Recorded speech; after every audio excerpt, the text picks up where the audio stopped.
Andy, can you start the webinar? You mean? We're going. No, we're going. Yes. I'll come on when the next slide pops up. Okay.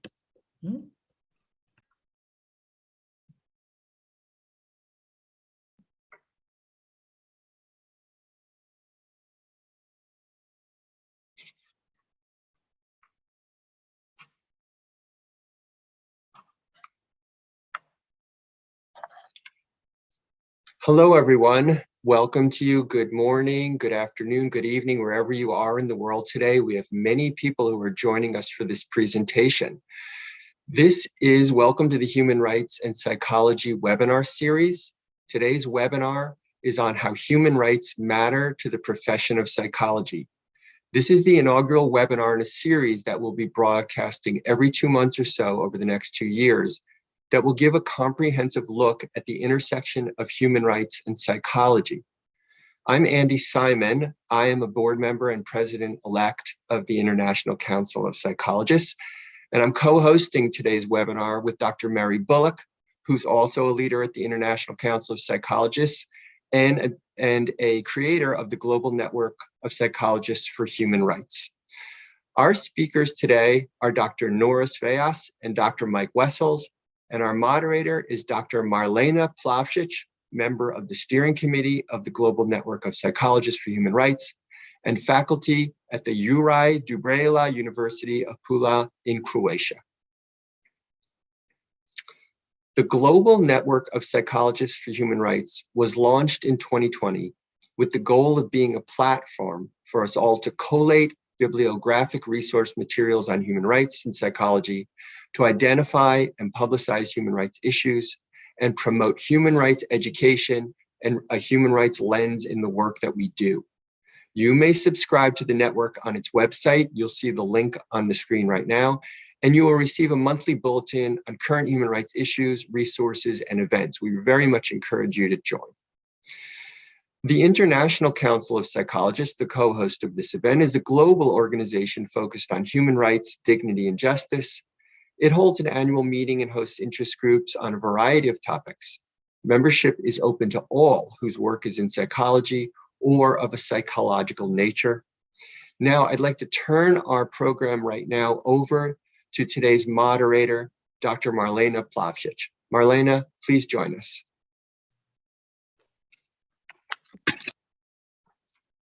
Thank you. Thank you very much, Andy.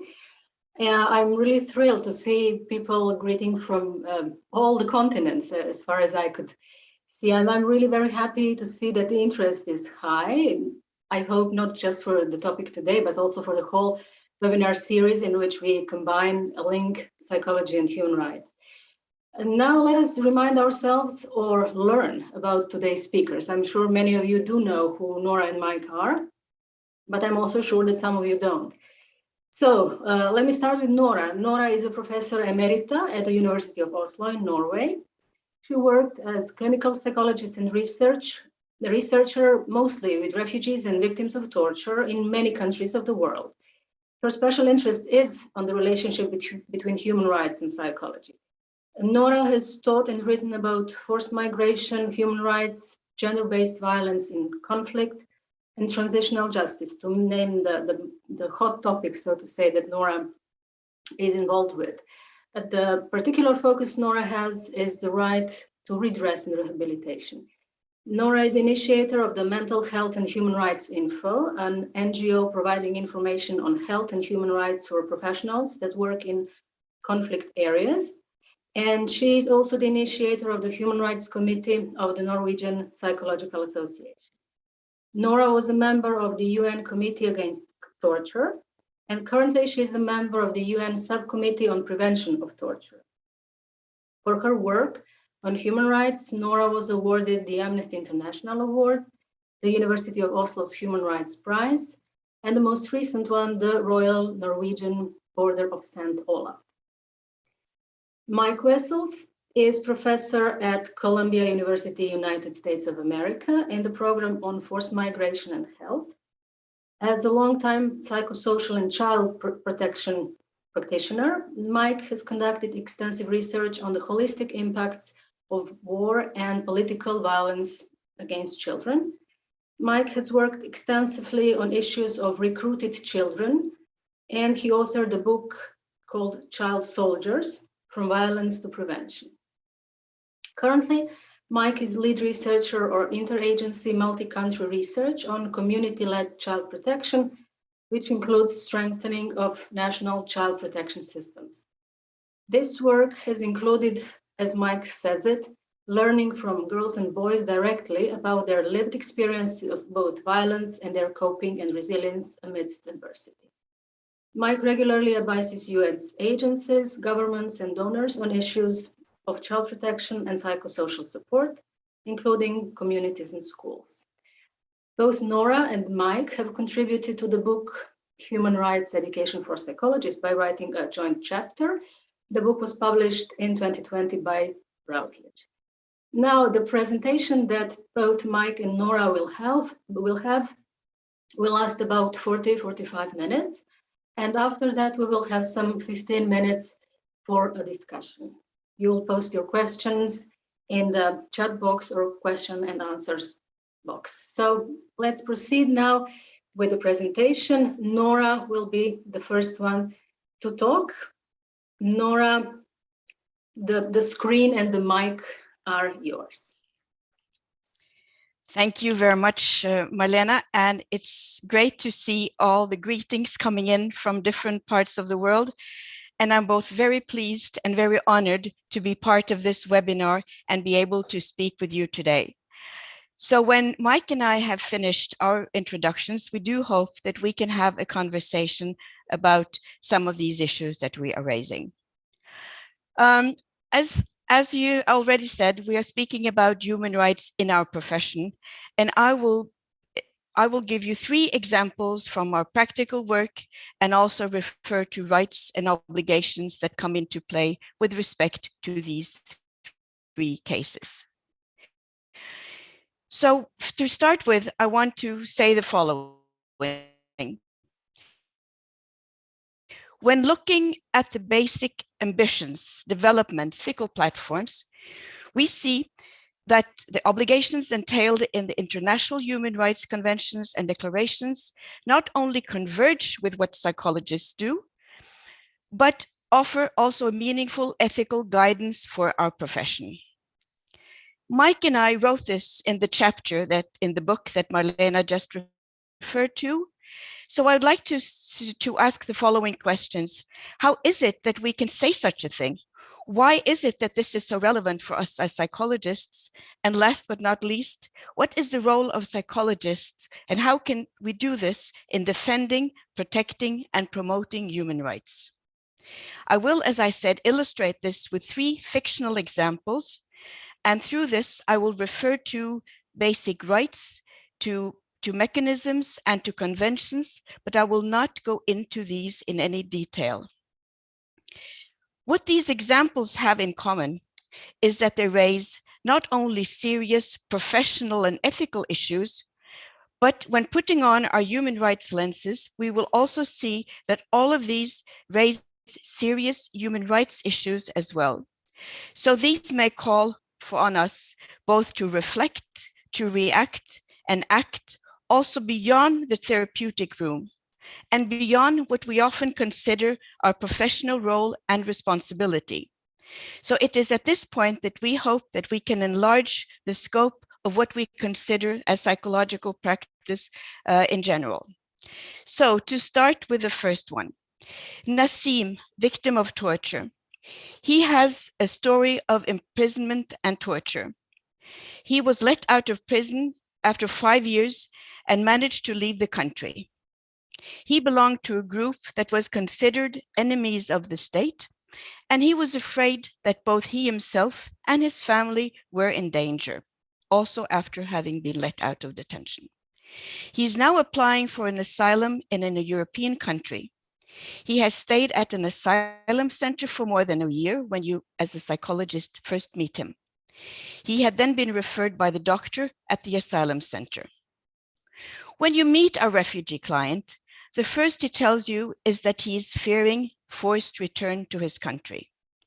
He has been tortured in his country of origin, and he's also sure that he risks torture if he returns. The severe psychological and physical problems he is struggling with after the violations in prisons have not been addressed earlier. You quickly understand that he has not been offered any assessment or documentation on the torture that he has been subjected to, or nor any assessment of the injuries that follows the torture. You also learn that the asylum interviews have dealt more with the travel route than the fact that he was actually tortured before he left, and that he also alleges torture at return. He tried to move into this theme when he was in the interview, but he really didn't manage. It was, as he said afterwards, as if there was no room for him to speak about the torture in the asylum interview. So, but in addition to, he has great problems speaking about the torture, and he's afraid that not being consistent and clear when explaining may even diminish his chances for protection. You understand that there's a lot to do from a therapeutic point of view, but also there are major human rights issues involved in this case. First of all, you understand that the UN Manual for the Documentation of Torture and Ill Treatment, that we usually know as the Istanbul Protocol, has not been applied neither to describe what he has been exposed to or to assess the gravity of his injuries. And failing to do so in cases of tortured asylum seeker actually goes against advices from international monitoring mechanisms on this point. Furthermore, you see that the state you're actually working for or in may actually soon be violating one of the most internationally acclaimed principles, namely non-refoulement. That means the prohibition against returning a person to torture or risk of torture. You know, of course, that former torture does not in itself guarantee protection from torture or from return, but former torture may often predict future torture, and therefore essential to have this assessed and documented. Also, Nassim tells you that he may also want to seek justice in his country in the future, and at this point also having this documented is very, very important. So you are afraid at this point that the story that he has not been told fully, and that you should also want him to be given the possibility of saying or telling his story again. And at this point, you also think that you want to use your scientifically based knowledge on how severe trauma may affect concentration, memory, and recall, and the ability to talk about trauma, in addition to what often torture victims are troubled with, namely the lack of confidence to other people. So you think, as a psychologist you are, that this may be important for the agency or for the ministry working on asylum determination procedure to be aware of, so that they can call him in again and he can provide them with the important information that they need for them to establish whether he is worthy of protection or not. But you're also quite concerned that he has not been provided with any form of rehabilitation before he met you just very recently. And this is something also which falls under the obligation of the states under the UN Committee Against Torture. And the general comment to the UN Convention Against Torture says also very clearly that it is an obligation to provide persons with rehabilitation when they are victims of torture, regardless of their formal status in the country, and that redress may include also rehabilitation. So again, there's a lot of things to work with, and your challenge now is to ensure that Nassim, in fact, can enjoy these internationally agreed upon rights. So as you see, the Convention Against Torture in this context is extremely important. So moving to the next example, woman exposed to violence and frequent attempts at reporting.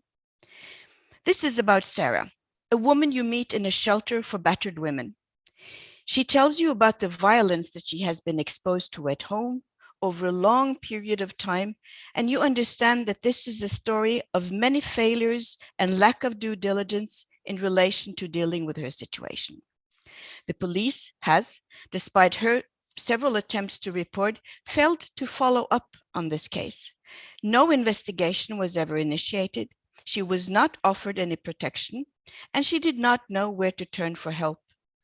Also because she felt under constant threat.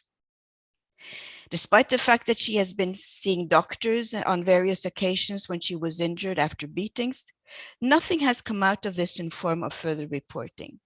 She has raised the question, but has not received the support she had hoped for from the health professionals. So little happened that could change the situation or hold her husband to account. She lost her hope, but has now taken refuge in a shelter after the last round of beatings. So you meet a woman in need of therapy, no doubt, but there's also a need for protection and confirmation from the state through police, health services, public case workers, etc. And they need to show that they're willing to protect and to support her. As psychologists, you're perfectly aware of the fact that the failure to protect and the lack of due diligence and other actions that may prevent, protect, or hold perpetrators to account are actually violations of human rights. That is, not doing anything is also a violation of human rights obligations. And the state has obligations under several of the conventions that they have most likely ratified, namely the CEDAW, the Convention on Elimination of All Kinds of Discrimination Against Women. We're also speaking about the Convention of Social, Cultural, and Economic Rights, as well as actually the Torture Convention itself. So in this case, with Sarah, you know that you have to consider also the right to rehabilitation and perhaps even compensation for her for what she has suffered.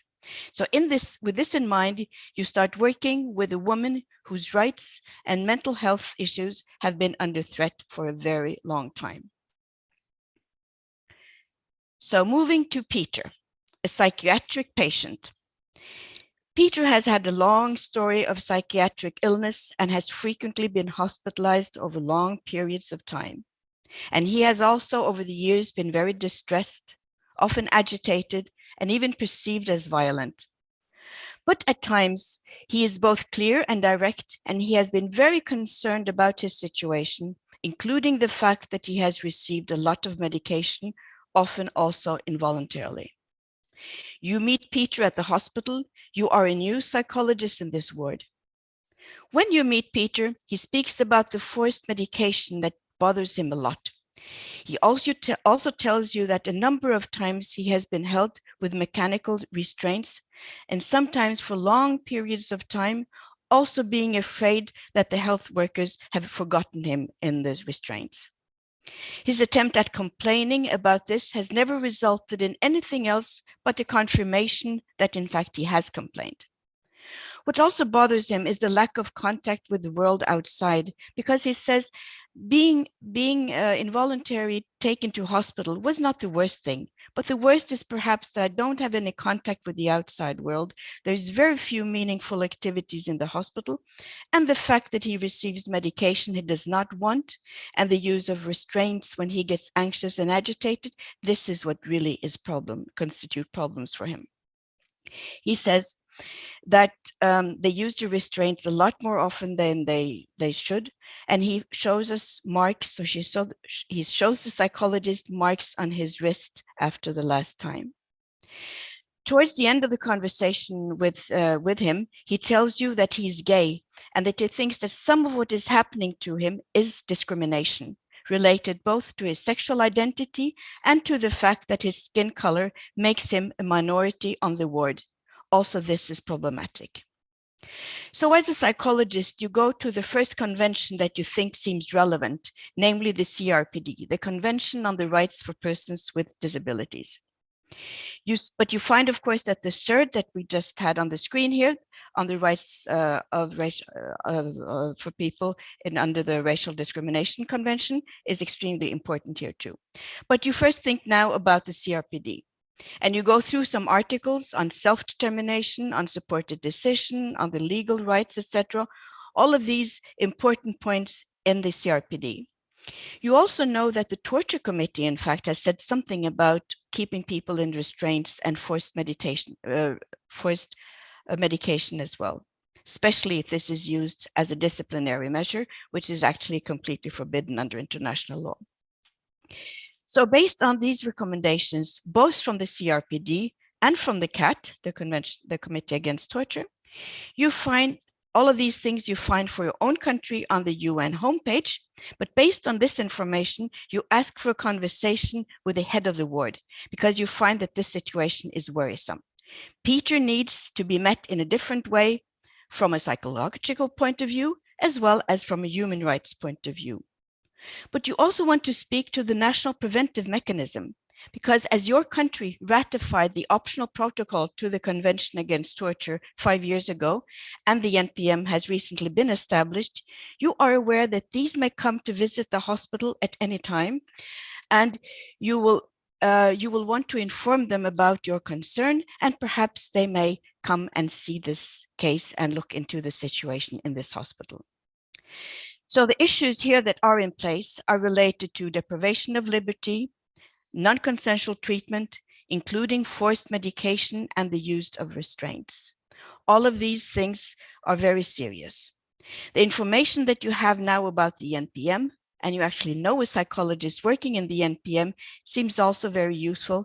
So you have a lot of things to work with in this case, both in relation to the CRPD, the Convention Against Torture, the optional protocol to the Convention Against Torture, as well as the Convention on Racial Discrimination. So in all of these 3 examples, and I've tried just to briefly present these on the screen, we see a number of human rights perspectives and principles raised. But at the same time, these rights are linked to obligations, human rights obligations that states are bound by as soon as they have ratified a convention. Because at this point, the conventions are legally binding to the countries, meaning that they can be reflected in the laws, they must be reflected in the laws, and also be directly applicable in the national courts. This means, of course, that all of us as psychologists in our services to the public are bound by these principles and laws. So this requires something of us. So what can we do? We have to be aware and have knowledge about human rights and the systems that monitor these, including complaint mechanism. We must contribute to reports on violations to national authorities or monitoring authorities. We can participate in reporting to international bodies in connection to periodic reports from the state to the UN and others. Because as you are aware, all states are considered regularly, periodically, every 4 years to see how they comply with the obligation that they are bound by the conventions. So here, input from us as civil society, as professionals, is very useful for the bodies that in fact are assessing and considering the countries and the states. We can engage in national and monitoring mechanisms. We can engage in what the national institutions of human rights are doing. These are independent institutions in our countries. Most countries have under the different names, ombudspersons and others. We can participate, we can work there, we can have close contact with them because they are aware of the human rights situation and also often about the areas that we're working in. We have the national preventive mechanisms that I just mentioned and others. We can engage in the defense of human rights and human rights defenders. Today, we know that those working for human rights and to defend human rights are under severe threats. We are human rights defenders in our ways when we work this way, and we can also be threatened in many contexts in the world. This is something that needs our attention. We can engage in public debates and human rights and psychology, and we almost be sure to have a human rights perspective with you in your work. So to end my brief presentation, I want to refer to some very few examples from my own experiences, because I would like to say that both as a clinician, as a human rights activist, as a professor of psychology, and as a UN expert, I have fully and really felt the great value of psychology, its knowledge, its method, and its approaches in the vast field of human rights. Because human rights is about people, about people's conditions and possibilities. And that is what we are too. This is so relevant. And there's a system out there to defend these rights. So being a psychologist, for instance, when I, as a member of CAT, discussed with authorities in different states on what they can do to prohibit torture, to prevent returning people to torture, or provide rehabilitation to victims of torture and the family, the background as a psychologist was extremely useful. And I knew also it added something. Then now, as a member of the SBT, the Subcommittee on the Prevention of Torture under the OPCAT, when visiting prison, closed migration centers, psychiatric unities, and other places where persons are deprived of their liberty, I sense so strongly that we as psychologists have so much to offer and so much to share, but also a lot to take back to our profession, to our science, and to our ethics. Experience and knowledge that will enrich the field of psychology as well as that as human rights. Thank you.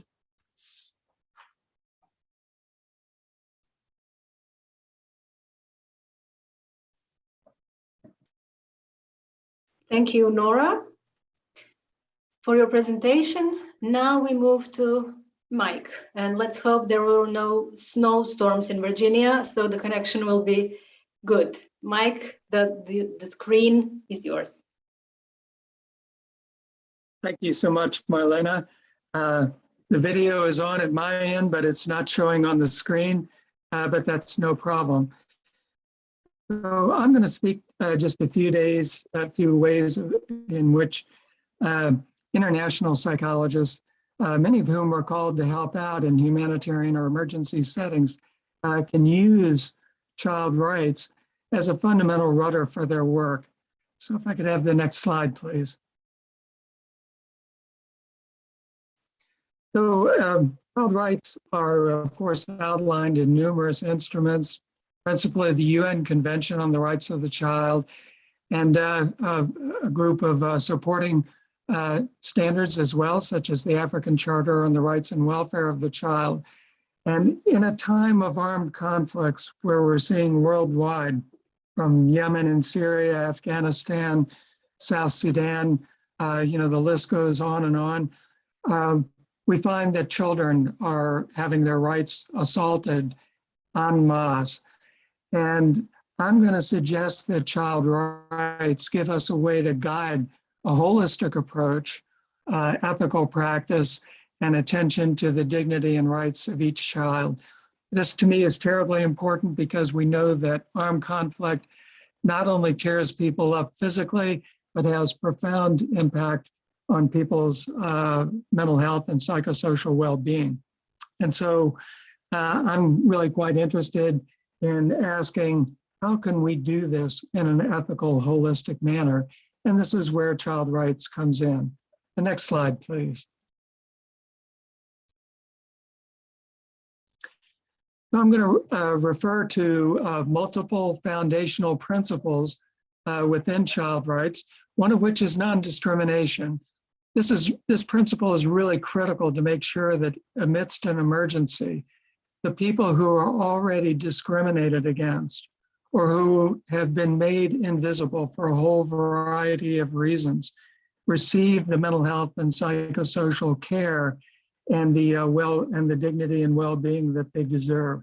In nearly every large-scale emergency, people who have disabilities do not receive the supports that they need. People who identify as LGBTQIA+, oftentimes are quite invisible. And there may be ethnicities, religions, castes, people who are from particularly poor backgrounds who are discriminated against. And the principle of non-discrimination urges us to correct this. So how does it work practically? Following the very large 2004 Asian tsunami, I was working in India with Child Fund, and I was in Tamil Nadu. And the Indian government was telling different NGOs where to work, which is not a bad thing because they ostensibly were doing it to coordinate. But we observed that in fact, they were asking people to set up in child-friendly spaces and to provide psychosocial support, non-formal education, and normalizing activities like socializing and play only for groups that were medium or higher caste. They were explicitly directing us away from lower caste Dalit communities. When we noticed this, we quietly met with a group of Indian co-problem solvers, and we found a way to subsequently reach out and provide supports for the Dalit communities as well. So this was a concrete example of how we use child rights and the principle of non-discrimination to guide more ethical practice. And the key thing is that child rights are international standards. They're adopted by governments, but they supersede laws and policies that are implemented that violate those rights. And so this is terribly important at a time when we see the rise of lots of totalitarian and blatantly discriminatory government regimes. If I could have the next slide, please. Participation is one of the core rights of children, key for children and teenagers achieving their voice and agency, their dignity and well-being. But even though it's a fundamental right and child participation is something of a mantra amongst international NGOs, in fact, child participation is quite limited in many contexts. Lots of international NGOs use a top-down approach that places great expertise in the hands of outsiders who then analyze what the problems are, dictate what the interventions are. And children's voices and views are really marginalized and sidelined in this. It's really a continuation of an older colonial kind of approach. But participation is key not only for dignity, but I would argue for developing contextually appropriate, culturally grounded approaches. So one example was in Sierra Leone in West Africa, which had a decades-long brutal conflict. Teenage pregnancy was on the rise in around 2010 and thereafter. And that was linked with school dropout, early marriage, and a whole host of problems for girls. Teenage girls often became leaders in community discussions, using a community-led approach about what are the main harms to children. And the girls were quick to point out that a pregnancy meant that a girl had to drop out of school. Their families could not feed another mouth. And so oftentimes the girl mothers had to engage in sex work to support each other. Through their activities, they eventually made communities so watchful that it became impossible for older men to pull 15-year-old girls into the shadows and impregnate them. And it turned out that that kind of sexual abuse was responsible for about 40% of the teenage pregnancies. So this was work that was led by the girls themselves. In Angola, during its decades-long war, a lot of psychologists, as part of efforts to reintegrate former child soldiers, were attending appropriately to problems like post-traumatic stress disorder, which was a real problem. But in one case, a boy told us he was unable to sleep, and we asked why. And he said, well, the spirit of the man I killed comes to me and asks at night, why'd you do this to me? His belief and the belief of his family and community was that he was haunted by an unavenged spirit. And if he came back to the family and the community, that bad spirit would come with him and could jump literally into other people and harm them and even kill them. So his problem for reintegration was stigma based on this spiritual pollution. And so he asked, could we work with traditional healers who had a way of expunging the bad spirits, restoring spiritual harmony between the living and the ancestors, and enabling social acceptability. And my Angolan sister, Carlinda Monteiro, then organized for those rituals to be conducted as part of a more holistic approach to reintegration. And it made a huge difference in terms of community acceptance. So cultural kinds of resources and assets need to be attended to, and we need to enable local participation and hand significant power to local people to get these culturally grounded approaches. But I could have the next slide, please. Child rights also dictate a holistic approach. This is quite different from what one often sees in the humanitarian system. The system itself is divided into sectors: shelter, health, water and sanitation, protection, and so on. But child rights are indivisible, and that indivisibility favors a holistic approach, which is incredibly important. So to give an example, in setting up camps for internally displaced people, we've learned through hard experience that oftentimes rape and gender-based violence occur when women go to latrines placed in poorly lit areas where there's no lock on the door. So a very simple means of integrating some prevention for mental health and psychosocial support into this kind of situation is to provide locked latrines and very good lighting. And this is a way of reducing the gender-based violence that produces such horrendous psychological fallout.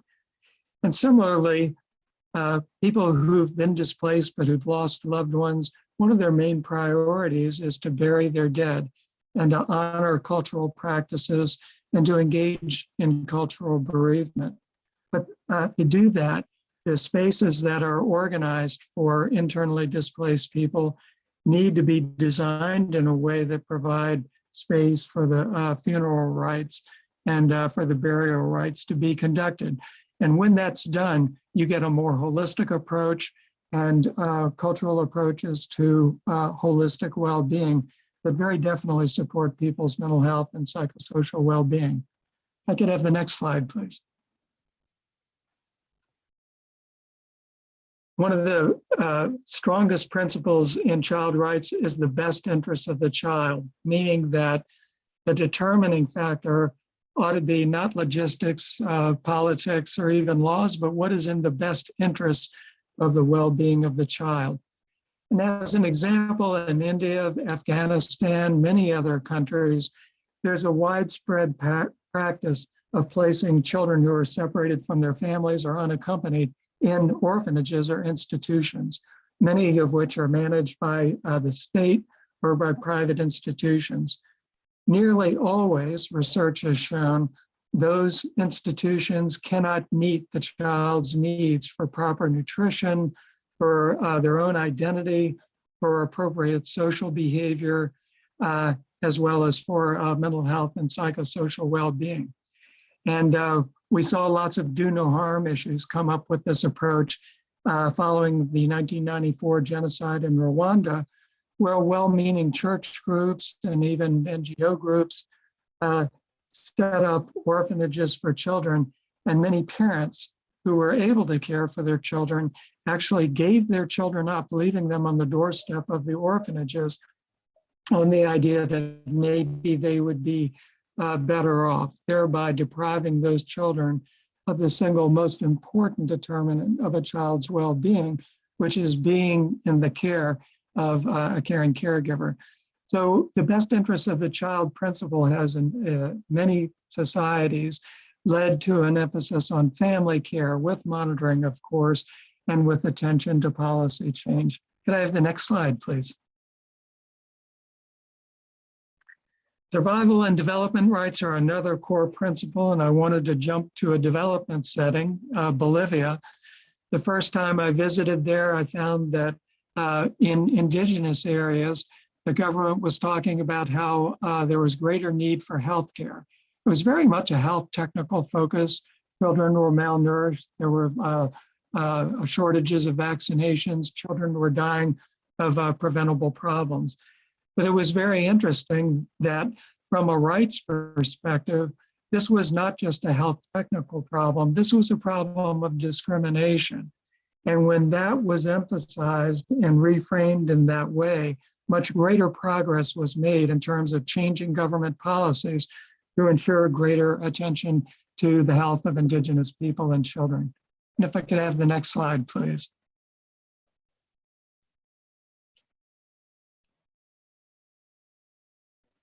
So in conclusion, I'm arguing that to be a good humanitarian worker, to be a good international psychologist requires attending very carefully to human rights. Each of us go out into difficult situations and we may observe something. I was working in Ukraine not too long ago, and I saw following an attack that children had died because children in an institution had been left unattended. It was my obligation to report that and follow up, which I did. This is just simply one example amongst thousands. So we're all monitors and reporters, defenders of human rights. We need to encourage survivors of rights violations to report, of course, recognizing the complexities. If people are going to endanger their own lives, then things need to be handled with great care and sensitivity. But we need to help develop strong reporting and referral processes.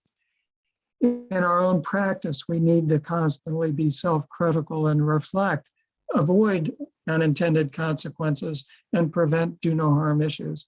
And at the end of the day, we need to support mental health and psychosocial well-being in a holistic way that supports human rights. Thank you very much.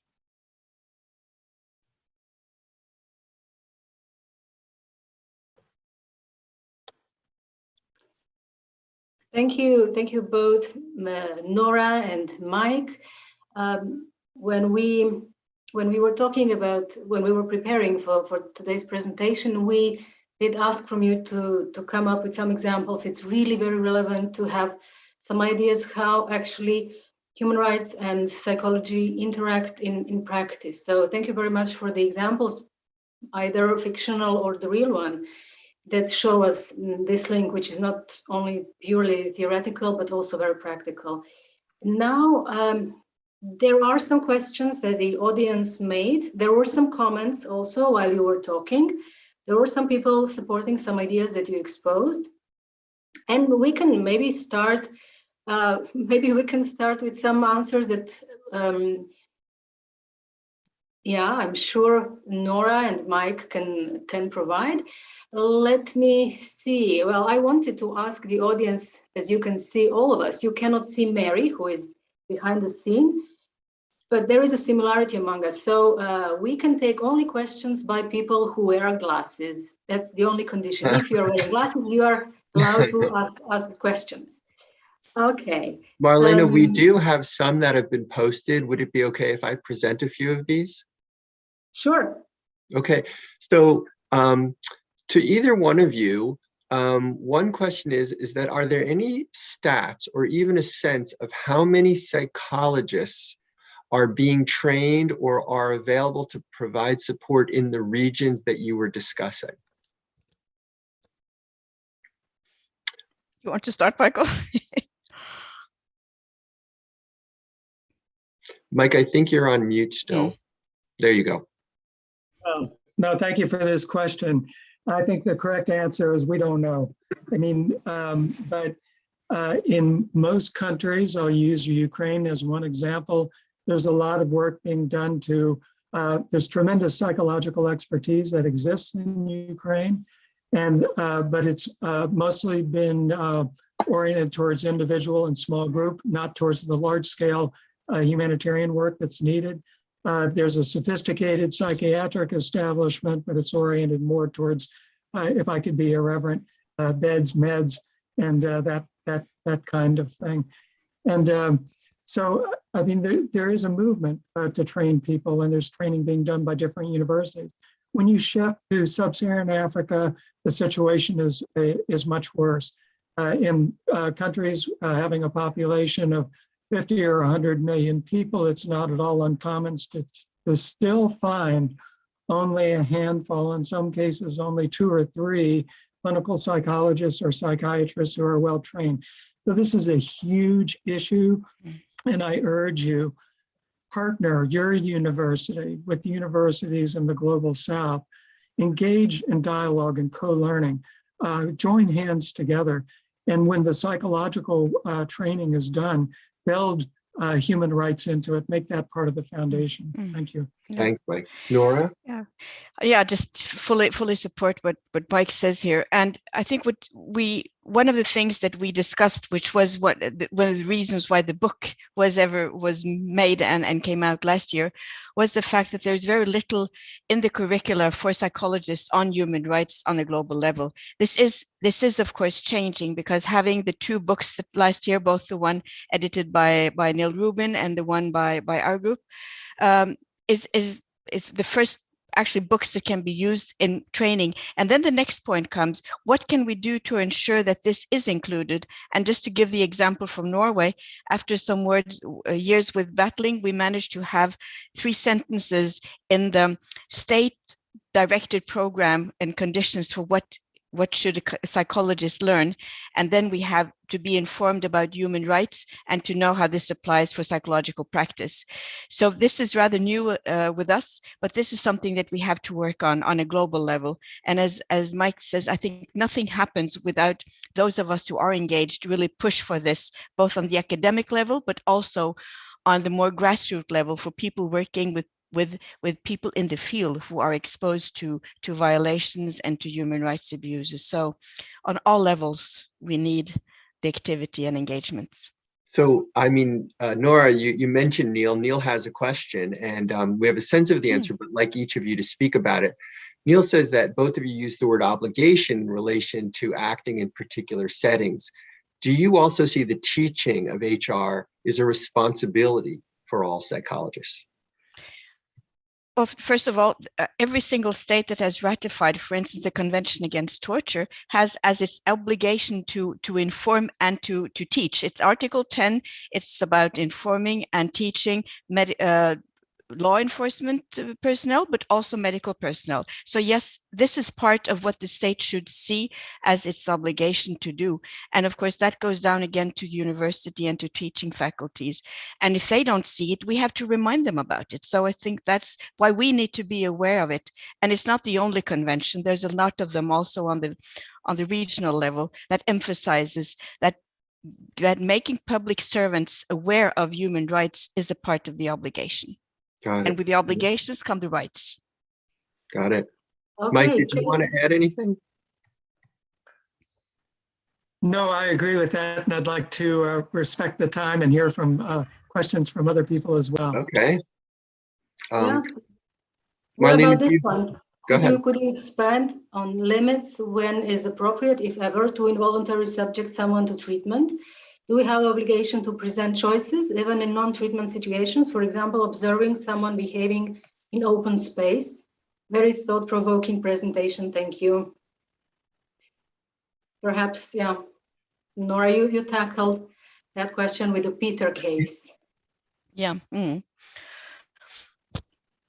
Yeah, I was just looking at the question again, but no, I think that it's we have a lot to learn of how to deal with how also to face the situation where we have conflicting rights, because on one hand we have the right to have the highest attainable kind of treatment or healthcare possible. That's one of the rights. But on the other hand, there's also the right of other people to be safe. And if you are a source of danger, even if you are psychologically ill, there's also things going against that. And if you think that you don't need therapy, but everybody else thinks you need some care, how are we able to provide persons with the best form of therapy that they need? So again, we have all of those conflicting rights, and that's something we must be aware of, that it's not an easy, it's just not taking your right out of the book and finding this is simple. There will always be conflicting rights, and we have to deal with this. And it's a balance to deal with the individual, the family, the group, the collective, and strike a good balance. But yes, we have a lot of views of the conventions and other rights. Good, thanks, Nora. Marlene, Nora, maybe, yeah, somebody asked for the books. Nora mentioned the books. Thank you, Neil Rubin and Roseanne Flores were the editors of the book, the Cambridge Handbook on Psychology and Human Rights, published by Cambridge University Press. The other book is Human Rights Education for Psychologists, published by Routledge. And you have information on both books on the website of the Global Network of Psychologists for Human Rights. Yeah. I have another question I can present, I see posted. This is a question about schools around the world. How can we ensure that students are protected from subtle psychological threats, such as those from teachers who instill unnecessary fear in classes? That's probably nothing one can ever guarantee, other than ensuring again that there are systems in place both for good teaching for the teachers, that there are complaints and places that the students can report. Because when students report about their feeling of being uneasy or feeling threats in any way, that this is also taken seriously. And I would say also having systems that can assist teachers to deal with their limitations, if that's what they're struggling with. Mm-hmm, mm-hmm. I wanted to add to that, if I could, that one of the things that we need to address is the well-being of teachers, who these days, as Nora says, are under tremendous stress. And in humanitarian contexts, oftentimes teachers ask, how can I help my students who are struggling when I myself am struggling? I can't feed my family, and I've got 38 people living under our family's roof, and I don't know what to do. So I think paying more attention to teacher well-being and the well-being of all educational staff, taking a whole school kind of approach, is really very important in addressing these issues of fear. Thank you. Thanks, Mike. I do see another one here. What advice do you have for psychologists based in countries where the Human Rights Convention is not ratified? And if I may add here something as well, Nora, you nicely linked the examples with the covenants or conventions that are there. So to what extent does a psychologist have to be familiar with the documents, with the covenants and so on, in order to be good at promoting human rights? Just to try to make this into a brief reply, I mentioned only the UN conventions when I spoke, because of course there are regional.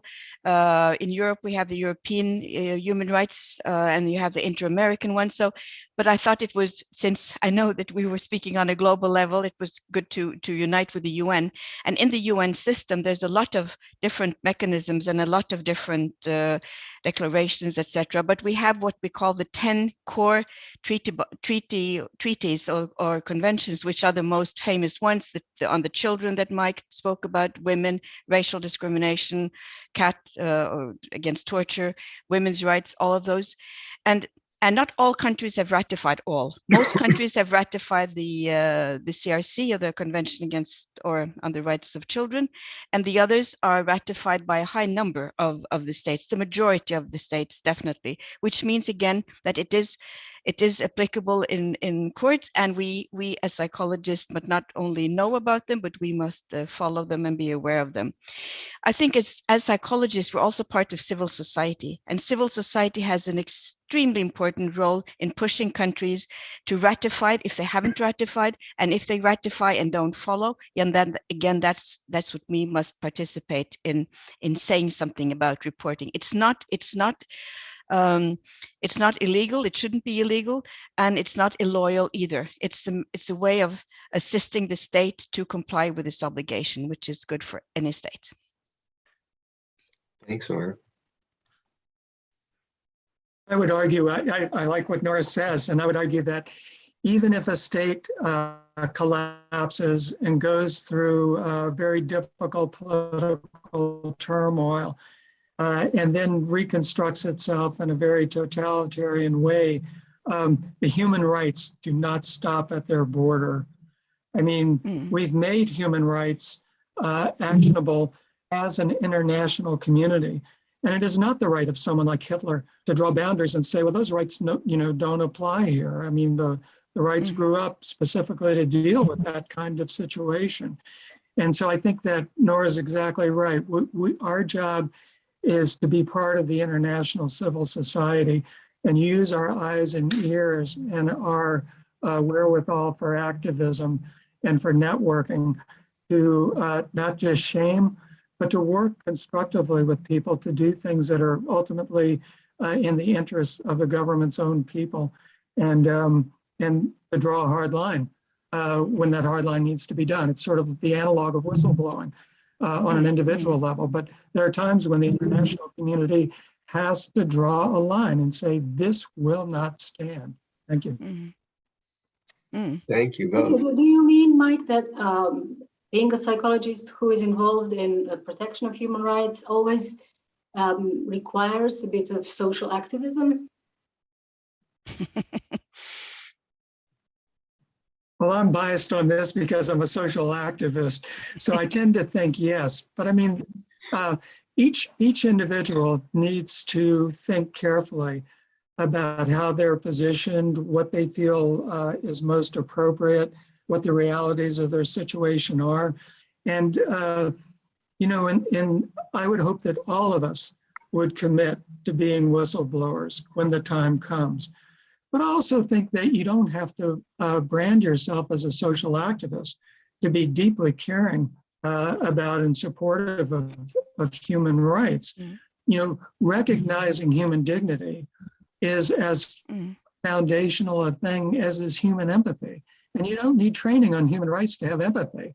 All you need is a good dose of humanity. It's what every parent, what every friend experiences. And I would argue that human rights formalize and, you know, give, codify and give, you know, ethical breadth and space to these things. And so I think that nourishing dignity and rights can be done in countless numbers of ways. You don't have to be out there beating the drum and marching in the streets, even though I think there is a time for that too.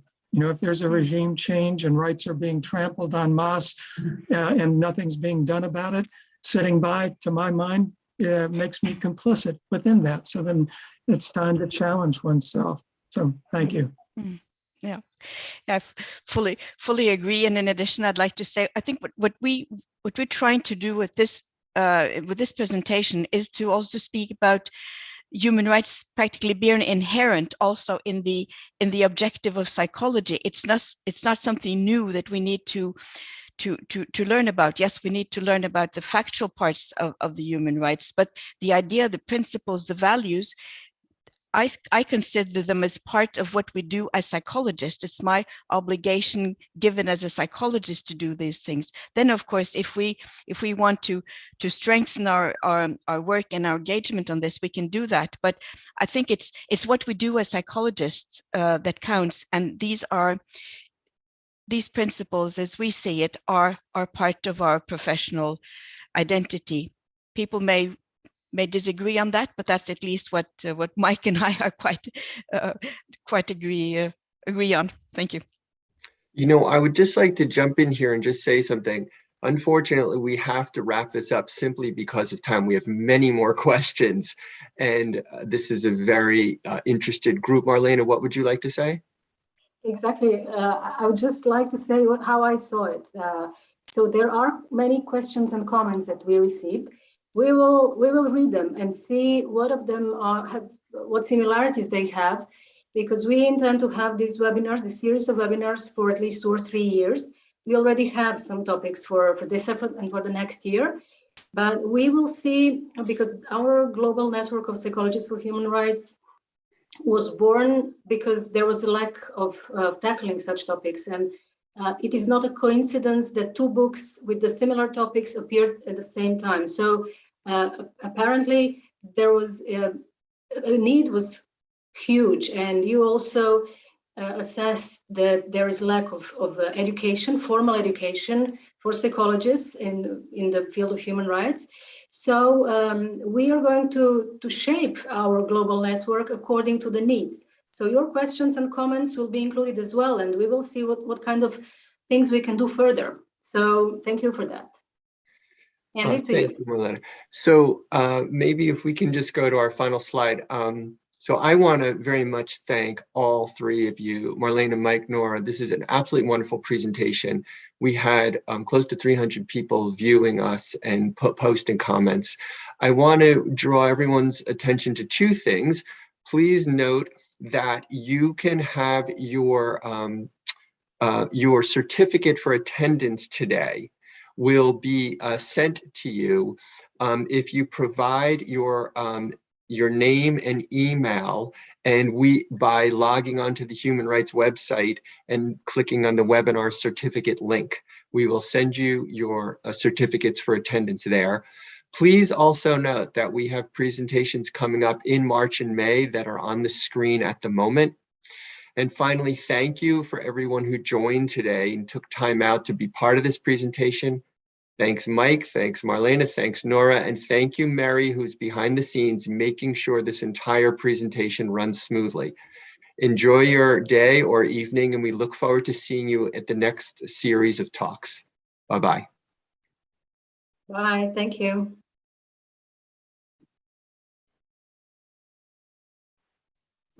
Thank you all.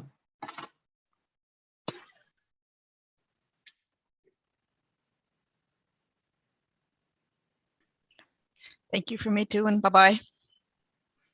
And thanks for kind words.